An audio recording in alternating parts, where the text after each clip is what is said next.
Bienvenidos a Frontera Geek. ¿Sabes cómo se formó el proyecto Stargazer? ¿Sabes de dónde obtuvieron una biomáscara y un cañón de plasma de los extraterrestres conocidos como depredadores? ¿Sabías que Dodge usaba la lanza que se recuperó en Los Ángeles para cazar a otros depredadores?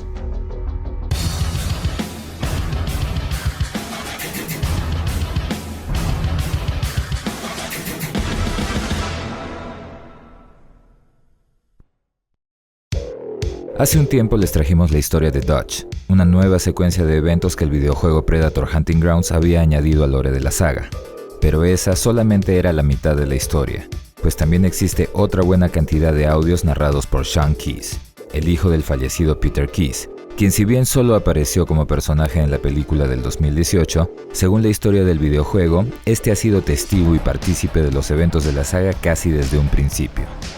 Un personaje quizás no muy importante en las películas, pero en el videojuego hace una serie de revelaciones muy interesantes e impactantes, que complementan muy bien la historia de la saga de Depredador que hemos ido desarrollando. Antes de ir a los audios, enviamos un saludo a nuestros Patreons y a los miembros del canal, personas que han decidido apoyarnos para que sea posible continuar con el proyecto de Frontera Geek. Gracias, amigos. Tal como en el caso de los audios de Dodge en la voz de Arnold, los de Sean son narrados en la voz de Jake Busey, actor que interpretara al científico de la cinta del 2018 y quien además de personificar al hijo de Peter Keyes, es también en la vida real el hijo de Gary Busey, actor que dio vida al agente Keyes en Depredador 2. Las dos primeras grabaciones son de 1996, una recopilación de información hasta un año antes del incidente en Los Ángeles.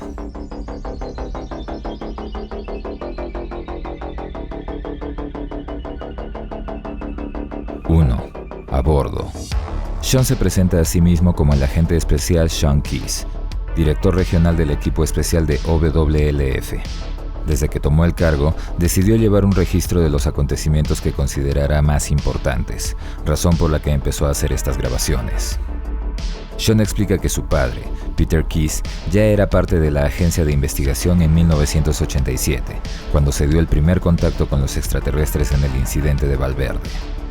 Narra que el último sobreviviente del grupo logró neutralizar a la criatura, la cual activó un poderoso mecanismo de autodestrucción. Su padre le hizo largos interrogatorios al sobreviviente mientras los equipos de OWLF investigaban la zona en busca de algún resto o indicio, pero más allá de las declaraciones del soldado, no hubo nada que recuperar. 2. Investigación.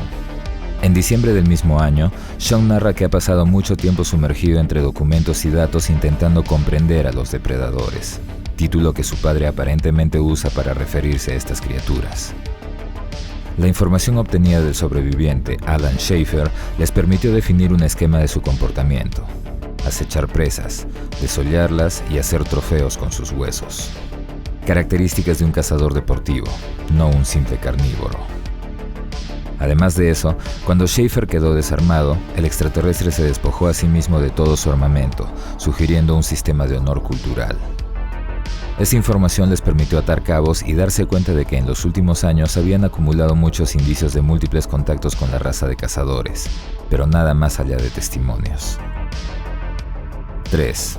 Llegamos a 1997, febrero, desarrollo. Su equipo había estado desarrollando protocolos para contrarrestar las capacidades de los alienígenas. Si tan solo pudieran capturar uno vivo, el mundo dejaría de ser el mismo. Pero no es extraño que nunca hayan recuperado nada de un encuentro con ellos. Están perfectamente diseñados para cazar encubiertos. No podemos verlos gracias a su tecnología de camuflaje, pero ellos pueden vernos sin problema alguno gracias a la visión infrarroja.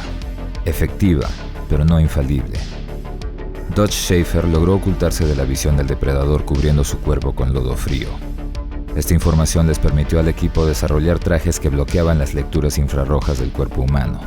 Un gran avance, pero aún no encontraban un modo de contrarrestar la tecnología de camuflaje. 4. Los Ángeles. 5 meses después, sucedió. Recibieron reportes de cadáveres desollados en la ciudad de Los Ángeles, una ciudad que pasaba por una extrema oleada de calor, lo cual sugería que las criaturas tenían afinidad por climas extremadamente cálidos. El equipo ya estaba en camino, encubierto como agentes de la DEA tras las pistas de narcotraficantes en Los Ángeles. La consigna era capturar al extraterrestre referido bajo el nombre clave City Hunter, cazador de la ciudad con vida, valiéndose de los trajes especiales, armas de nitrógeno líquido y un avanzado sistema de vigilancia. 5. Tiempo de ir. Algunos días después, el equipo tenía confirmación de las actividades de un depredador en la ciudad. Habían rastreado sus movimientos y desarrollado un patrón. Esto les permitió poner una trampa en la carnicería donde la criatura se alimentaba. Establecieron un laboratorio móvil donde pudieran operar en el instante en que la criatura fuera capturada, uno de los momentos más importantes de la historia de la humanidad. 6. Secuelas. Sean narraba que un par de días atrás, su padre, el agente especial Peter Keys, había sido asesinado durante la operación para capturar al cazador de la ciudad. Sean se encontraba en Los Ángeles preparando el laboratorio móvil cuando recibió la noticia. El depredador estaba más preparado de lo que creían. Logró aniquilar a casi todo el equipo en la carnicería, incluyendo a su padre. Era el día más oscuro para la agencia. No solo habían fallado en obtener las pruebas de que la humanidad no estaba sola en el universo, sino que habían perdido a la cabeza de la organización. Pero tuvieron que continuar. Aunque no habían logrado capturar a la criatura, habían obtenido grandes cantidades de información de esta experiencia. Lo más importante era la declaración del detective Harrigan, quien afirmaba haber aniquilado a la criatura utilizando una de sus propias armas. En su testimonio, Harrigan narró que después de que el cazador de la ciudad cayera, un grupo de alienígenas más viejos apareció. Le perdonaron la vida y le permitieron irse. Tomaron el cuerpo del cazador caído y elevaron su nave en el cielo nocturno. Los equipos siguieron los pasos de la batalla según el relato de Harrigan en busca de evidencias, pero no hallaban nada que pudiera diferenciarse de los habituales daños generados por las bandas criminales que operaban en la zona. Sin embargo, en el callejón menos esperado, encontraron algo que al menos levantó sus ánimos: sangre, la bioluminiscente sangre verde del depredador. Importante hallazgo, pero no tanto como aquello al que el rastro de sangre extraterrestre los conduciría: el brazo cortado de la criatura. Sean inmediatamente ordenó asegurar el perímetro del lugar y restringir el acceso, pero ya era demasiado tarde. Ya había alguien allí. Y a partir de aquí es donde esto se pone interesante. 7. Conociendo a Dodge. Sean intentó cubrir la operación con una historia inventada, pero él tan solo se rió desde las sombras. Luego le puso la mano en el hombro, encendió un puro y la tenue iluminación le permitió ver de quién se trataba. El mayor Alan Dodge Schaefer, más viejo, más delgado, pero era él. Los agentes rodearon el callejón, pero Dodge no se resistió. Había estado desaparecido desde aquella ocasión en que fuera interrogado por su padre Peter Keys hace una década, pero ahí estaba, en el mismo lugar donde se había perpetrado otro ataque de los depredadores. En la interrogación, Dodge le reveló que había sido amigo de su padre y que éste lo dejó irse extraoficialmente para que lo ayudara a encontrar y cazar a estas criaturas. Habían mantenido contacto en secreto por muchos años, compartiendo descubrimientos y pistas que los dirigieran a nuevas incursiones de los extraterrestres. Después de identificar los signos, Dodge también llegó a Los Ángeles para ayudar a capturar al cazador de la ciudad, pero los recursos limitados le impidieron llegar a tiempo para poder actuar. 8. Benefactores. Dodge fue muy útil para la agencia.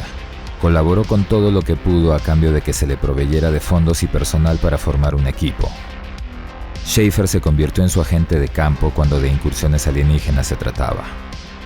Antes de irse, Dodge trajo un objeto que habían encontrado en el callejón de Los Ángeles, una lanza retráctil, la misma con la que el cazador de la ciudad atacó a Harrigan. Dodge quiso conservarla en forma de pago. Aunque era un arma avanzada, era relativamente rudimentaria. Aún así, Sean dudó en dejar que se la lleve, pero finalmente lo hizo. Una inversión de fe es como lo llamó. De todos modos, él sabía que no hubiera podido detener a Dodge aunque se hubiera opuesto. Lo bueno fue que Dodge les entregó una de sus biomáscaras en perfecto estado. Mucho mejor premio que la lanza. Entre eso y el brazo cortado, lograrían tener grandes avances. 9. Casco y brazo. Un par de meses después, Sean narra que el amigo y asociado de su padre, el agente Adam Garber, asumió la dirección de las operaciones de OWLF y le pidió su apoyo para el desarrollo e investigaciones científicas. Gracias al hallazgo del brazo cortado y la biomáscara que Dutch le entregó, la agencia logró asegurar un gran financiamiento que permita continuar con las operaciones. Sean convenció a Garber de mantener a Dutch y su equipo fuera del radar. Ahora, su alcance era mucho mayor, pero era necesario mantenerlo en secreto. Es así que los fondos destinados a sus operaciones eran rendidos como gastos de limpieza. Tanto la biología del brazo como la tecnología de la máscara y el brazalete dañado que estaba en el brazo les permitieron hacer grandes avances. Tomaría tiempo, pero cada pequeño descubrimiento abría un sinfín de posibilidades científicas. 10. Descubrimientos tecnológicos. Diciembre de 1997. Los descubrimientos biológicos gracias a las pruebas en el brazo cortado les permitieron hacer grandes avances en medicina. También les dio indicios sobre la atmósfera de su propio planeta y si fuera posible que ésta pudiera sostener vida humana. Esto, en caso de que en algún momento pudieran llegar ahí. La elasticidad de los tejidos en el brazo del City Hunter sugería que este era un espécimen muy joven, lo cual encajaba con el relato de Harrigan. Al parecer, su campaña en la ciudad de Los Ángeles era una especie de iniciación, según sus parámetros culturales. Los datos de carbono 14, sin embargo, arrojaban un estimado de 300 años. Con eso en mente, el estimado de vida de un depredador podría haber alcanzado un milenio, incluso excederlo. La máscara, además de cumplir funciones respiratorias, poseía la capacidad de cambiar el modo de visión en muchas diferentes frecuencias, lo cual explicaba el cómo el cazador de la ciudad pudo aniquilar al equipo de captura de OWLF en la carnicería. Pero su gran duda radicaba en que tantos avances tecnológicos parecían ser incompatibles con una cultura tan tribal enfocada en el honor, los trofeos y la búsqueda de adversarios fuertes, características que la misma raza humana dejó atrás con el desarrollo de la civilización. ¿Sería acaso posible que esta tecnología haya sido heredada o tomada de alguna otra especie? Antes de continuar, recuerda que para que podamos seguir trayéndote contenido como este dependemos de tu apoyo. Únete a nuestro Patreon y las membresías del canal. No solo nos estarás apoyando, sino que también tendrás acceso a algunos beneficios. Te esperamos. 11. Dutch y su equipo en marcha. Marzo de 1998. Sería varios meses después del incidente en Los Ángeles que tendrían una primera pista importante. Un escuadrón de fuerzas especiales desaparecido en Camboya. Las alertas de la agencia saltaron cuando señalaron el descubrimiento de cadáveres desollados en la zona. Dutch y su equipo fueron al lugar. La investigación previa sugería que el tiempo de cacería era de aproximadamente una semana, tras la cual abandonaban el planeta. Lo preocupante ahora era el ritmo acelerado de detección de nuevas incursiones. Quizás ahora los detectaban con mayor eficacia, o quizás muchos más estaban siendo enviados a la Tierra. Aunque eso era emocionante, también era preocupante. Si el número de incidentes continuaba en aumento a ese ritmo, eventualmente sería imposible manejar tantas incursiones. El equipo de Dutch estaba muy especializado y era efectivo en enfrentar las incursiones según el patrón de ese momento, pero a menos que lograran idear alguna ventaja sobre ellos, la humanidad no estaría preparada para enfrentar una invasión de depredadores. 12. Plasma Caster. Un año después, el equipo de Dutch había logrado recuperar una pieza de armamento intacta. El equipo logró hacerse del arma de energía de la criatura antes de que un grupo de alienígenas mayores apareciera y se llevara el cadáver, tal como sucedió en Los Ángeles. Sean empezó las investigaciones en el arma antes de siquiera intentar utilizarla. Según los resultados, el control del cañón de plasma obedecía a controles biométricos. Además, parecía también tener conexión con las biomáscaras. Existían muchas posibilidades, pero era imperativo hacer primero todas las pruebas para evitar aniquilarse ellos mismos. 13. Encuentro cercano. Poco más de 2 años después, en el 2001, Sean recibió entrenamiento básico. Aunque solía estar alejado de las operaciones de campo, sería beneficioso que pudiera estar presente en el lugar de los hechos. Decidió ir a las incursiones sin armas. Sus investigaciones señalaban que los hombres no armados eran dejados de lado, algo relacionado quizás a su código de honor. En un determinado momento, el equipo fue emboscado por una guerrilla. Sean lamentó estar desarmado, pero se limitó a cubrirse y dejar que el equipo haga su trabajo. Terminado el tiroteo, un potente rugido emergió en medio de la polvareda. Cuando se disipó, un enorme depredador se encontraba ahí, sin máscara, parado, mirando directamente a Dodge, sin emitir un solo sonido. La criatura rugió de nuevo y se lanzó contra ellos. Le lanzó un cuchillo a Dodge que logró esquivar, pero que rasgó el brazo de Sean. En ese momento, Dodge tomó la lanza que llevaba en su espalda y la ensartó en el pecho del extraterrestre. Pero aún así, este continuaba luchando. El depredador se separó y huyó a la jungla. Minutos después, sintieron el suelo vibrar y vieron la nave de la criatura elevándose y alejándose hacia la atmósfera. Una experiencia quizás dolorosa, pero dado lo que había podido atestiguar, no se arrepintió. 14. Un cuerpo. Más de 3 años después, en el 2004, lograron obtener un cadáver, y aunque estaba muy dañado, le serviría para poder investigar a fondo su biología. Al mismo tiempo estudiaban su cañón de plasma, y aún sin haber comprendido su funcionamiento, no habían intentado utilizarlo. Aspiraban a recuperar otro y poder hacer estudios comparativos, lo cual les permitiría poder replicar su tecnología eventualmente. Esto sería un aspecto primordial en caso de que haya un enfrentamiento a mayor escala con los depredadores. 15. Aniversario. 10 años habían pasado desde el fallecimiento de su padre, y gracias a sus contribuciones con la agencia, el edificio donde realizaban sus operaciones había sido bautizado en su honor. Con todo lo que habían logrado a partir de su deceso, Sean estaba seguro de que estaría orgulloso. La mejor forma de rendirle tributo era continuar con su legado. La OWLF continuaría haciendo historia en el nombre de Peter Keys. 16. La incursión de Dodge. El año siguiente fue estremecedor. El equipo de Dodge fue asesinado. El escuadrón fue desplegado en los terrenos de caza cercanos a una pequeña aldea, pero al llegar, esta estaba vacía y en el medio del lugar encontraron un cráneo humano empalado en una lanza extraterrestre. En ese momento, el equipo fue emboscado. No lograron enfocar un blanco y rápidamente uno a uno fueron cayendo. Dodge puso a los sobrevivientes a salvo y se expuso a sí mismo como retador, empuñando la lanza que tenía en su espalda. En segundos se encontró enfrentando a un tipo de depredador nuevo y único. Armadura mucho más adornada, de apariencia egipcia. Físicamente más delgada pero mucho más letal que cualquier otra criatura que hayan enfrentado antes.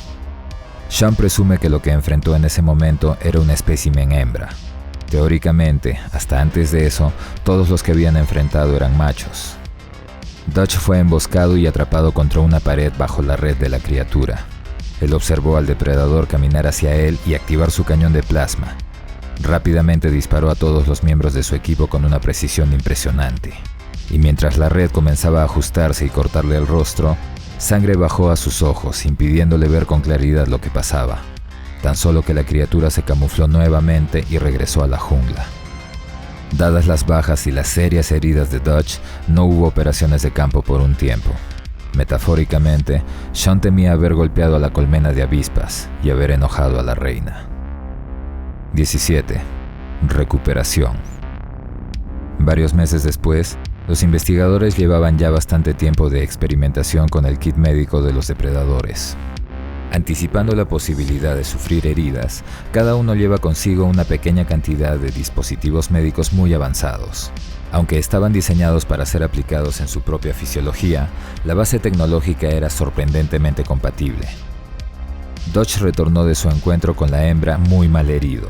El consenso médico era que no sobreviviría. Ante esa realidad, Schaefer dio su consentimiento para que se le aplicaran una serie de opciones experimentales que pudieran estabilizarlo, incluyendo un suero que contenía células de los cazadores potenciadas con ADN humano. Una de las características a las cuales se atribuía la longevidad de la especie era su gran capacidad de regenerar tejidos. La intención de los experimentos era que esto pudiera orientarse a la recuperación y regeneración de tejidos humanos. Hasta el momento, el suero había acelerado el proceso de recuperación. Lo que a Dodge le hubiera tomado 1 año de convalecencia, lo había alcanzado en solo 3 meses. Aún sin haber identificado los posibles efectos secundarios, Dodge permaneció en cuarentena. dadas las terribles heridas que había sufrido, era un pequeño precio a pagar. Para después quedaría conversar sobre un proceso de esterilización. Si el suero modificaba su ADN, era muy riesgoso que esas variaciones se diseminaran en la reserva genética humana. 18. Calma. Era el año 2010 y las cosas habían estado alarmantemente tranquilas. Un tiempo después de la crisis de Dodge, experimentaron un pico de energía que solamente había afectado a las piezas de tecnología de los depredadores que tenían en su poder. No tenían idea de su origen ni de si había generado algún tipo de daño en los artefactos. Tenían en su poder ya gran variedad de piezas tecnológicas. Pero aún así, la posibilidad de perder alguna era preocupante. ¿Tendría algo que ver con la aparición de la hembra? ¿Se estaban preparando para algo en especial? Era improbable que simplemente hayan decidido irse de la Tierra. La agencia se mantenía a la expectativa para enfrentar nuevas incursiones, pero la ausencia de estas auguraba un futuro incierto. 19. Problemas de financiamiento. 5 años habían pasado, y con ellos, los encuentros con los depredadores se habían hecho cada vez más escasos, lo cual había afectado proporcionalmente el financiamiento de la agencia. Otras ramas de inteligencia sugerían el cierre de OWLF, pero ignorando la magnitud e importancia de los eventos en los que habían participado. Sabían que estaban en el rubro de investigación y desarrollo experimental, pero aún no habían producido armas ni tecnología que estuviera lista para ser utilizada abiertamente. La tecnología recuperada debería haber sido suficiente, pero la visión de la agencia iba mucho más allá de la creación de armas para el gobierno. Sean pensó que lo mejor sería revelar algunos de sus logros menores y que con eso sería suficiente para apaciguar su impaciencia. Sin embargo, aún hacía falta un espécimen vivo para dar el salto que necesitaban. Cada nuevo encuentro con Dodge terminaba con un extraterrestre muerto y tecnología destruida. Y eso, en el caso de que no aparezca un grupo de cazadores que se lleve todos los restos. Algo debía suceder pronto, o la agencia se haría innecesaria. 20. Stargazer. 29 de agosto del 2016. Registro final. Era oficial. OWLF estaba siendo demolida. Sean sospechaba que otra agencia había sido la que impulsó su cierre, pero eso ya no era relevante. Un grupo de contratistas con financiamiento privado presentó un cuerpo operativo y los había reemplazado. Se valieron de los hallazgos e información de OWLF para saltarse todo el proceso de recopilación y análisis de datos, y con la promesa de entregarles a un depredador en un plazo de 1 año, les dieron luz verde. Mucho personal, incluyendo a Sean, fue reasimilado en el proyecto nuevo, Stargazer. Este último audio termina con un dubitativo Sean Keys disculpándose con su padre y el legado que tuvo la intención de defender. Stargazer no era lo que su padre construyó, pero Sean llevaba su visión consigo. Afortunadamente, Dodge se había mantenido como un elemento no oficial, pero estaba seguro de que eventualmente tendrían noticias suyas. Todo lo narrado es el registro de actividades de la agencia OWLF, desde el primer contacto en el incidente de Valverde, en 1987. Secuencia de eventos que terminan en el año 2016, 2 años antes de la llegada del depredador fugitivo a la Tierra. Esta narración, contada netamente desde el punto de vista de Sean Keys, complementa y profundiza en muchos detalles de la que hiciera el mismo Dodge, la cual ya les trajimos al canal. Nos es revelado que el término depredador es utilizado por primera vez por Peter Keys. City Hunter o Cazador de la Ciudad es el nombre clave para referir al Yautja que antagoniza en la segunda película, pudiendo entonces asumir que el de la primera es referido bajo el nombre clave de Jungle Hunter o Cazador de la Jungla. Ambos términos son ahora nombres clave parte del canon de la saga. Se revela que el City Hunter era un Predator joven y que su campaña en Los Ángeles era su ritual de iniciación, algo que confirma lo que nosotros les trajimos en el video del versus entre los cazadores de las 2 primeras películas. Video disponible en el canal. Los audios revelan que tanto la biomáscara como el plasma caster que vemos en poder de Stargazer en la película del 2018 habían sido recuperadas gracias a Dodge. No hacen ninguna referencia a la lanza del ex Woods en Alien vs Predator, así que presumo que la dejan fuera del canon, dado que Shane Black evidentemente no tenía ni idea de lo que estaba haciendo en esa película. En el audio número 10, Sean refiere que le parece extraño que una raza con tantos avances tecnológicos tenga una cultura tan tribal. Refiere que quizás ellos no son los desarrolladores de tal tecnología, sino que probablemente la obtuvieron de otra raza. Y como esto evidentemente no es una coincidencia, estamos ante una posible referencia a la historia de Ka'il, el depredador alfa, la cual narra el origen de la especie Yautja y el cómo obtuvieron los avances tecnológicos que les permitieron viajar en el espacio. Video que también tienen disponible en el canal. En el audio número 11, Sean refiere a una invasión de depredadores, algo que se anticipa a los eventos de The Predator del 2018, película con la cual esta narración finalmente se conecta, puesto que en el último audio anuncia la creación del proyecto Stargazer. En el audio 12, cuando habla del Plasma Caster, Sean refiere que están haciendo todas las pruebas necesarias en dicha arma para evitar volarse a sí mismos, lo cual me parece también una referencia a la película del 2018, puesto que en dicha cinta, Traeger, el personaje de Sterling K. Brown, se vuela la cabeza solo por manipular el Plasma Caster de manera incorrecta. A gusto personal, creo que el mejor momento del relato fue aquel en que Dutch enfrentó a un depredador masivo utilizando la lanza del City Hunter. Ver eso en película hubiera sido espectacular. También existe The Predator: Hunters and Hunted, novela precuela a la película del 2018 que narra con mayor detalle algunos capítulos de la creación del proyecto Stargazer y además revela la existencia de otro sobreviviente a un encuentro con los cazadores Yautja, uno que perdió a sus hombres a manos de un depredador durante la guerra de Vietnam. Algunos hechos como la aparición de la hembra y la tensa y momentánea calma apuntan a un cambio en relación a la Tierra y los Yautja. Podría ser que en un futuro haya una invasión a gran escala como lo señaló Sean, o quizás simplemente llegan a la Tierra por sentirse atraídos a presas imbatibles como Dutch. ¿Qué opinan? Los leemos en los comentarios. Existe aún mucha info relacionada al nuevo lore de Predator Hunting Grounds, la cual les traeremos los próximos días. Pero mientras tanto, en el canal tienes la narración de la historia de Dutch, la de Harrigan y un sinfín de videos de Predator. Visita nuestra lista de reproducción Universo AVP. Esperamos que este video les haya gustado, que nos dejen su like, lo compartan, se suscriban activando la campanita y recuerden que pueden hacerse miembros del canal o de nuestro Patreon y así ayudarnos a traerles más contenido como este. Soy Dexeo, gracias por el apoyo y preferencia. Hasta la próxima.